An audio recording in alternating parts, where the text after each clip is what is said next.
akan Engkau.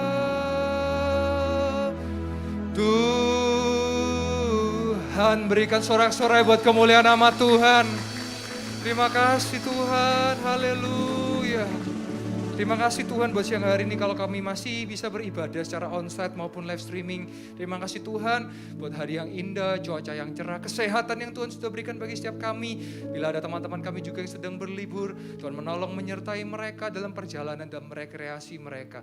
Terima kasih Tuhan, kami akan mendengarkan firman Tuhan, urapi setiap kami, berikan setiap kami telinga seorang murid dan hati sebagai hamba. Dan biarkan firman yang ditabur tidak berlalu dengan sia-sia, melainkan berakar kuat, bertumbuh subur, dan berbuah lebat dalam setiap musim kehidupan kami. Juga Tuhan urapi mulut dan lidah hamba-Mu yang akan menyampaikan firman Tuhan, karena kami percaya ketika 2-3 orang berkumpul dan bersepakat di dalam nama Tuhan Yesus, maka Tuhan Yesus hadir di tengah-tengah kami.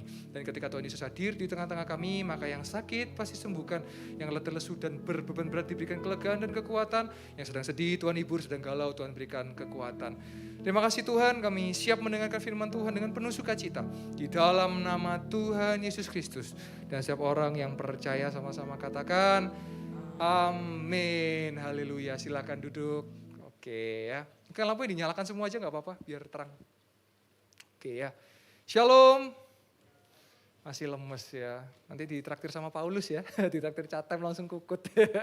Oke, shalom. Lebih kencang lagi, shalom. Lebih kencang lagi, shalom. Paling kencang, shalom. Kita kasih tepuk tangan buat Tuhan Yesus ya.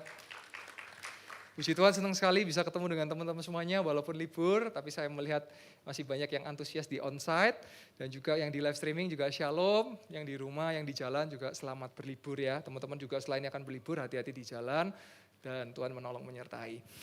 Nah, senggol kanan kiri kalian katakan, ayo mengampuni. Oh, ya. Saya nggak tahu tiba-tiba dapat tema tentang mengampuni ini apa karena juga kita akan bermaaf-maafan ya, mohon maaf dan lahir batin, tapi ada satu hal yang menarik tentang mengampuni ya, tentang mengampuni, minta ampun, ya mohon ampun, tapi lebih daripada itu ya.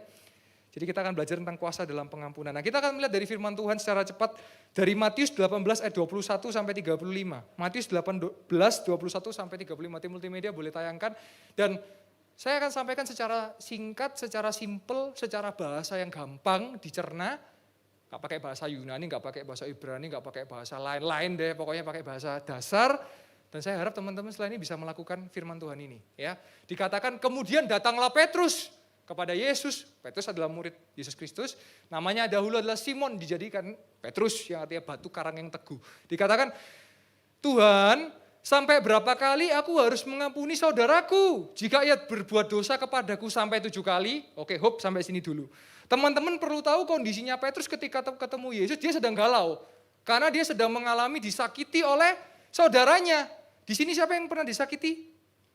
Hampir semua. Yang sering menyakiti, apakah ada? Oh, di sini semua punya hati? Punya. Sering disakiti mungkin hatinya. Nah, kondisinya Petrus ini, dia sedang disakiti oleh saudaranya.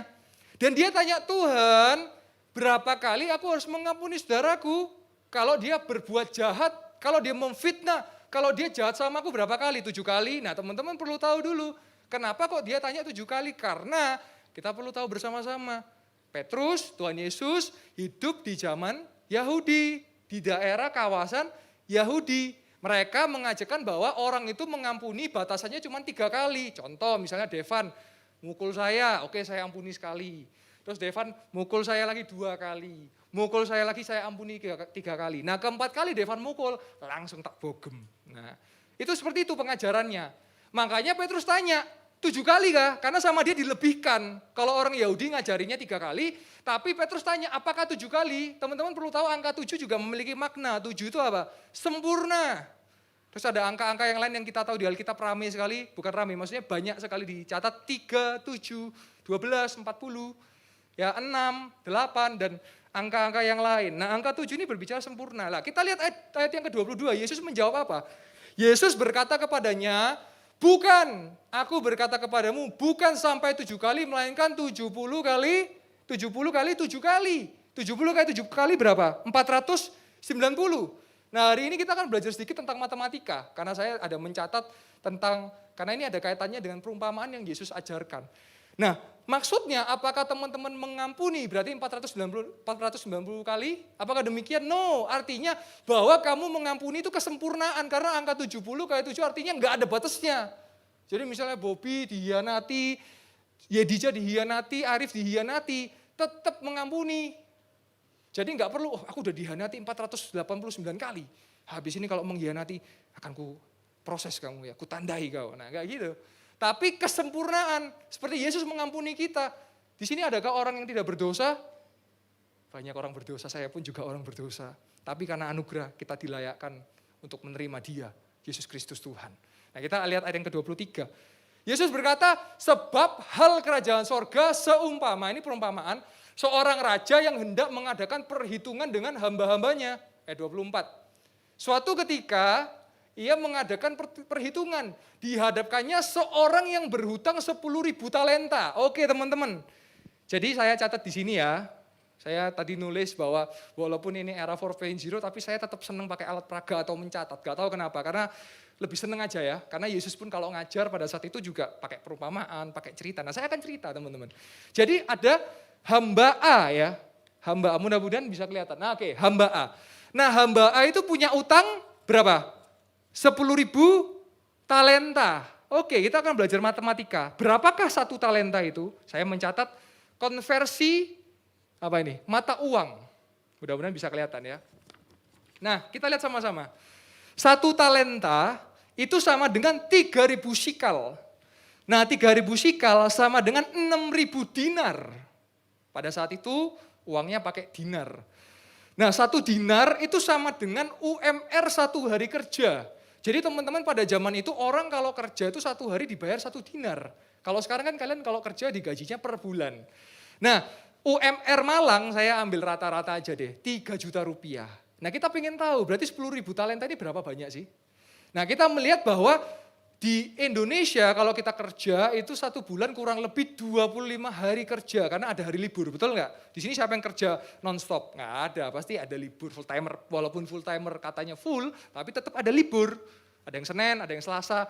Nah berarti 25 kali kerja. Nah sekarang kita pengen tahu berapa sih total utangnya orang ini?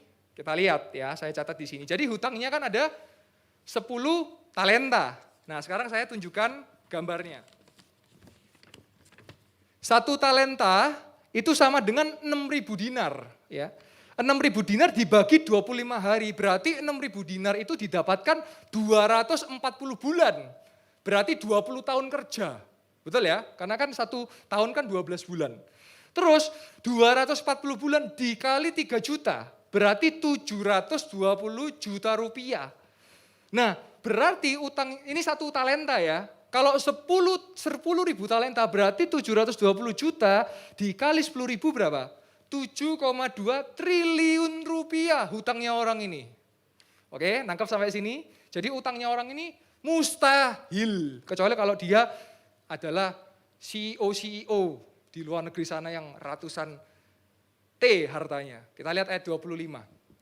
Terus karena orang itu nggak bisa, saya katakan mustahil melunaskan utangnya, maka raja itu memerintahkan supaya raja itu memerintahkan supaya ia dijual beserta anak istrinya. Nah teman-teman perlu tahu pada saat itu masih ada namanya perbudakan. Kalau kamu diperbudak berarti kamu nggak punya hak atas hidupmu dan kamu dijual. Makanya 2 minggu lalu kita belajar tentang Paskah itu artinya apa sih? Kamu itu budak dosa dijadikan budak kebenaran, hamba kebenaran. Itulah makna kenapa Tuhan Yesus disalib buat setiap kita. Jadi kalau ada yang tanya, kenapa sih Tuhan bisa mati? Kenapa sih kok Tuhan bisa jadi manusia? Ya itu hebatnya Tuhan kita, dia bisa melakukan segala sesuatu di luar akal sehat manusia. Nah jadi dia harus menjual dirinya, menjual anaknya dan istrinya. Ayat 26. Tetapi, ya ayat 26, sujudlah hamba itu. Tuhan, Raja, tolong, sabar, segala hutangku akan kulunaskan. Ya itu biasalah, kayak bahasa basi ya.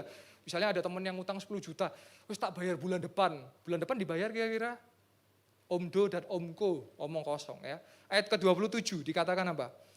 Lalu tergeraklah hati raja itu oleh belas kasihan. Ya ini mengacu kepada karakter Yesus, belas kasihan. Akan hamba itu sehingga ia membebaskan dan menghapuskan hutangnya. Wow, 7,2 T seketika itu lunas, gak perlu dibayar. Ayat 28. Tetapi ketika hamba itu keluar, ia bertemu dengan seorang hamba yang lain, berarti temannya ya, yang berhutang kepada dia 100 dinar. Jadi selain dia ngutang, dia ngutangi 100 dinar. Terus tiba-tiba habis dilunasi 7,2 T, nyekek temennya, nangkep temennya, ayo bayar sekarang, bayar, kalau enggak tak cekek kamu, kalau enggak tak bunuh kamu, kira-kira bahasanya gitu. Ayat 29.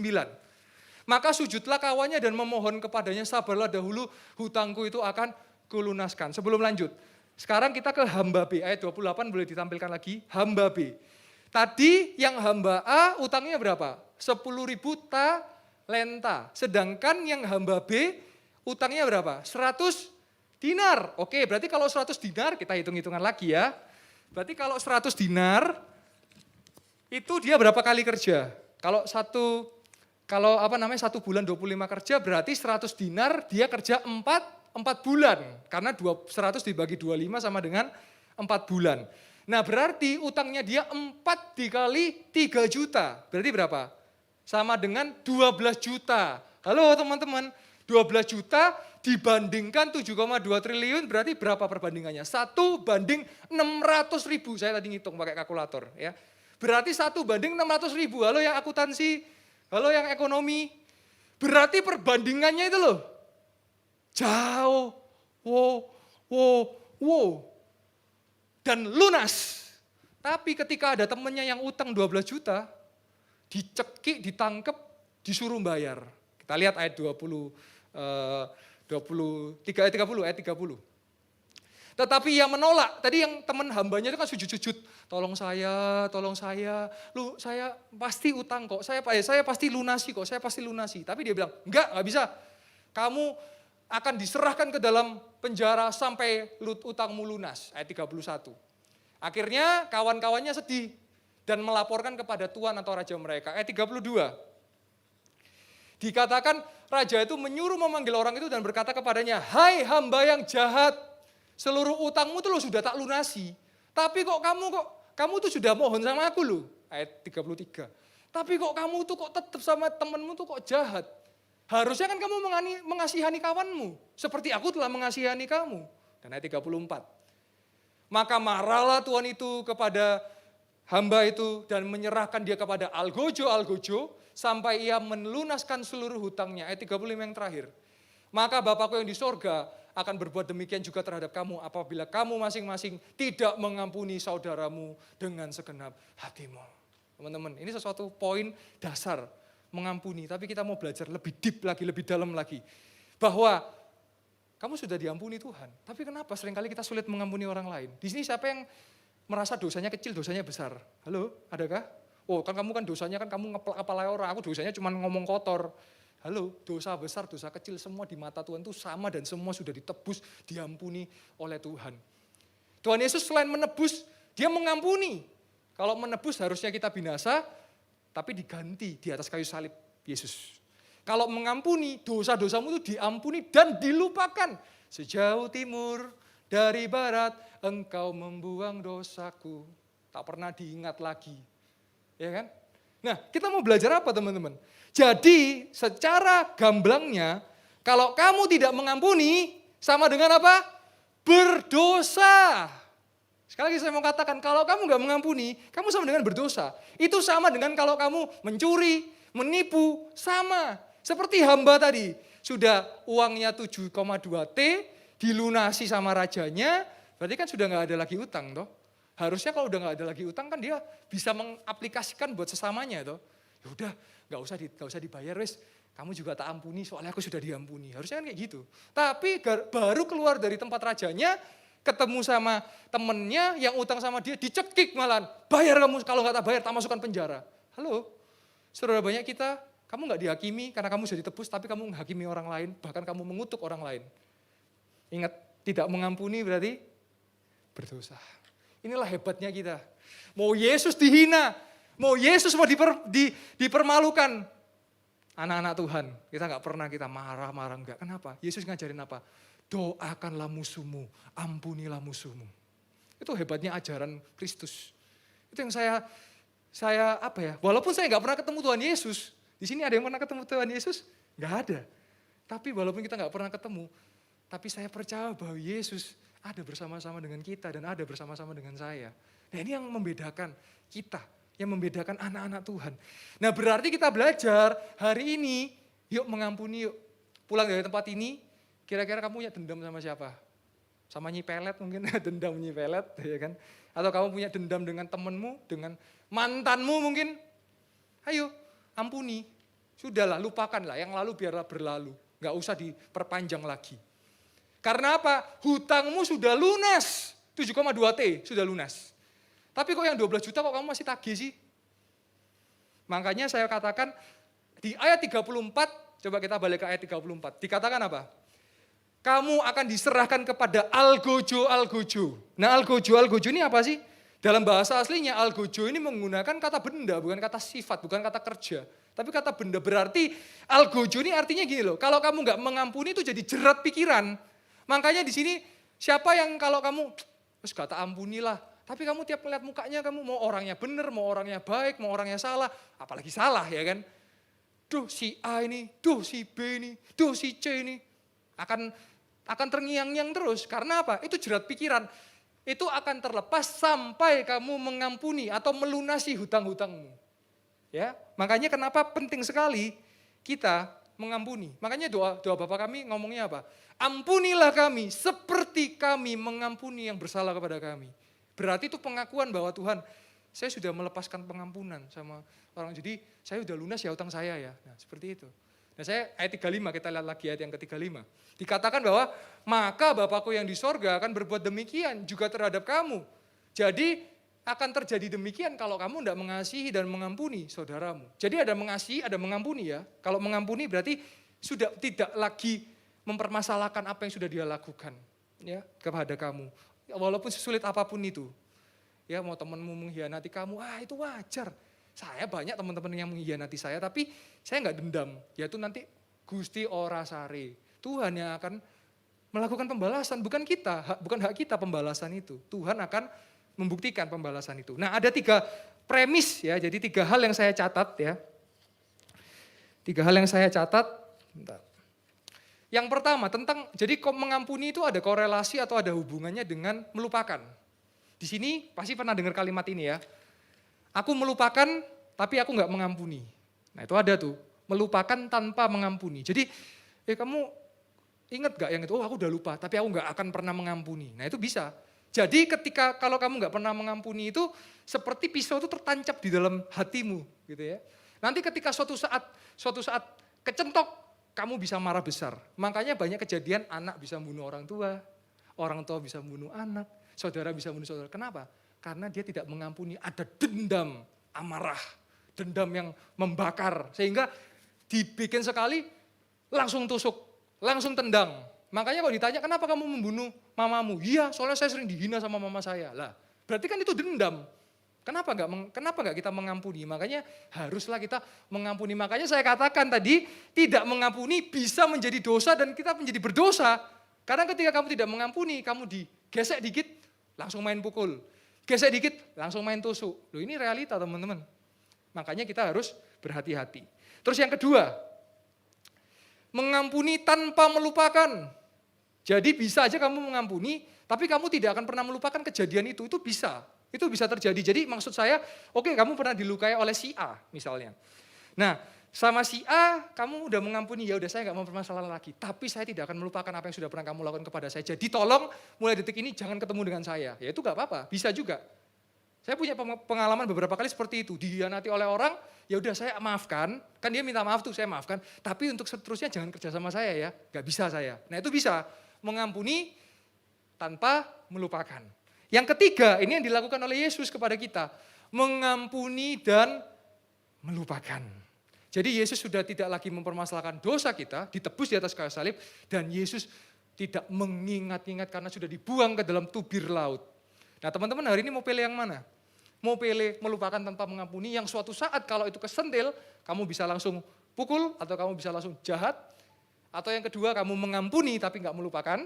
Artinya, oke, saya mengampuni kamu, tapi saya harap kita nggak ketemu lagi dalam waktu yang dekat atau dalam waktu yang lama. Atau yang ketiga, kamu mau mengampuni dan sudah seakan-akan tidak ada masalah.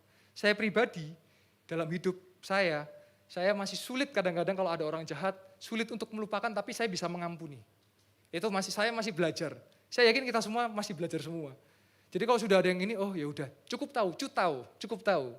Berikutnya, mohon maaf ya, kalau mau berhubungan lagi saya nggak bisa. Tapi kita tetap teman, say hello aja. Nah seperti itu. Tapi yang penting Tuhan mau itu kita mengampuni, gitu kan? Gak apa-apa, yang penting kita mengampuni. Tetapi level daripada itu, atasnya adalah mengampuni dan melupakan. Ayo teman-teman, saya kalau melihat kadang-kadang permasalahan anak muda, karena saya dulu juga anak muda sampai sekarang ya, walaupun memang nggak bisa bohong usia itu ya. Tahun ini saya usia lebih dari 1/4 abad. Memang badan itu beda ya, saya setelah merit membludak sampai 26 kilo saya, ini sudah turun 8 kilo. Dulu waktu masih masa muda-muda, maksudnya masa 20-an, itu 2 minggu juga bisa 10 kilo. Tapi sekarang hampir sebulan baru 8 kilo. Karena memang metabolismenya sudah nggak secepat pada saat usia-usia 20. Makanya yang usia muda-muda 20-20 ini, gunakanlah kesempatan yang ada, dipakai dengan baik. Ya. Nah, jadi kembali lagi bahwa itu tadi, kita masa-masa muda kita, kita pakai untuk yang baik-baik. Mengampuni dan mengampuni dan melupakan. Nah, saya punya pengalaman dulu waktu pelayanan di youth juga waktu beberapa tahun yang lalu ya. Jadi ada seorang anak youth ya pada saat itu, tapi sekarang udah kerja, udah di luar kota. Ya nggak tahu ya, mungkin karena baperan atau apa. Jadi kayak, aku lu gini loh. Padahal saya nggak salah gitu ya. Tapi ya kadang-kadang kita butuh dengan kerendahan hati. Akhirnya saya waktu ngomong, yaudah saya minta maaf ya kalau saya salah, minta maaf. Akhirnya waktu ada altar call saya doakan, dia nangis. Akhirnya dia ketemu saya, terus dia bilang, kok saya juga minta maaf, kok kayaknya saya yang salah. Lah, jadi kadang-kadang kita dengan merendahkan hati kita, bisa terjadi rekonsiliasi, bisa terjadi maaf-maafan dan mengampuni. Makanya hari ini kalau kamu inget-inget kira-kira kamu ada dendam sama siapa, yuk ampuni, wis lepaskan ya pengampunan. Lepaskan pengampunan dan mengampuni, dan kalau kamu salah ya minta ampun, ya kan. Nah kembali lagi permasalahan anak muda. Nah saya itu melihat kadang-kadang kalau masalah pacaran itu, pas pacaran kan mesra-mesranya pamer kemesraan, betul ya. Tapi pas setelah putus, pamer kejelekan. Ini kayak gini. Jangan seperti itu teman-teman. Makanya saya bilang, kan saya bilang kemarin di doa pagi ya. Makanya jangan heran kalau teman-teman putus biasanya, bisa yang cowok kelihatan lebih ganteng, yang cewek bisa kelihatan lebih cantik. Betul gak? Kenapa? Itu ada survei dan ada pembuktiannya. Karena apa? Karena kalau dia waktu pacaran ketok, setelah pacaran dia lebih ganteng atau lebih cantik, berarti selama pacaran sama kamu stres dia itu. Karena dengan hormon stres makanya mukanya jadi kusut, jadi keriput misalnya. Tapi setelah, aku telah bebas dari cengkramannya dia. Nah itu. Makanya saya mau katakan, kamu kalau putus dalam pacaran itu belum tentu kamu berhenti saling menyayangi. Tapi kamu berhenti saling menyakiti. Bisa jadi kamu pacaran tapi kamu saling menyakiti, bukan saling menyayangi. Nah coba dilihat, diukur lagi. Kalau kamu pacaran, di situ mukamu happy, nggak kucel, yang males mandi jadi rajin mandi, yang males olahraga jadi rajin olahraga, yang males doa jadi rajin doa, berarti itu positif. Tapi kalau kamu pacaran, malah ngelawan orang tua, malah yang rajin mandi jadi males mandi, yang sering bangun pagi jadi bangun siang, mungkin sampai gak jadi bangun. Nah itu kan hati-hati, mungkin stres, aduh gak kuat aku, mending aku gak bangun aja lah. Itu hati-hati, hilang kamu. Nah makanya mengampuni, termasuk hubungan itu semua hubungan. Terus kalau kamu udah sama mantanmu wis percaya, kira-kira itu mungkin cuma transit aja. Tuhan siapin yang terbaik buat kamu kok. Iya, transit itu kan hanya sementara. Tapi tempat tujuan untuk selamanya. Loh iya. Jadi laki-laki, wanita, perempuan, pria, laki-laki, wanita, dan perempuan enggak usah khawatir. Kalau itu memang tujuan, kalau itu memang goal, akan untuk selamanya kok. Tapi kalau untuk transit, hanya sementara. Berarti kamu tuh sedang sama Tuhan dititipkan aja jodohnya orang gitu loh. Nah makanya jangan sampai salah, wis rugi. Aduh aku traktir ternyata jodohnya orang ya, aduh rugi aku. Kan lebih enak neraktir, wah ternyata jodohku, enak, untung kamu, sampai selama-lamanya itu untungnya. Nah jadi kita belajar hari ini mengampuni dan melupakan ya. Saya juga masih belajar teman-teman, gak mudah. Nah saya tadi cerita soal yang anak youth itu, akhirnya selesai, ya udah, sampai hari ini saya udah gak inget-inget, cuman kan ini contoh aja, bukan saya inget-inget karena saya benci, tapi saya inget-inget sebagai contoh bahwa dengan mengampuni dan melupakan, ya udah itu udah selesai. Nah kita lihat ayat kesukaan kita semua sebelum kita akan tutup di dalam doa. Saya undang pemain musik dan Worship leader boleh maju dan kita akan persiapkan diri kita untuk perjamuan kudus ya. Jadi teman-teman bisa menikmati tubuh dan darah Kristus ya. Oke, kita buka di 1 Yohanes 1 ayat yang 9. Lampu boleh diredupkan dan kita akan langsung perjamuan aja ya. 1 Yohanes 1 ayat ke-9 dikatakan, jika kita mengaku dosa kita, maka ia adalah setia dan adil, sehingga ia akan mengampuni segala dosa kita dan menyucikan kita dari segala kejahatan. Jadi Tuhan kita punya karakter setia dan adil.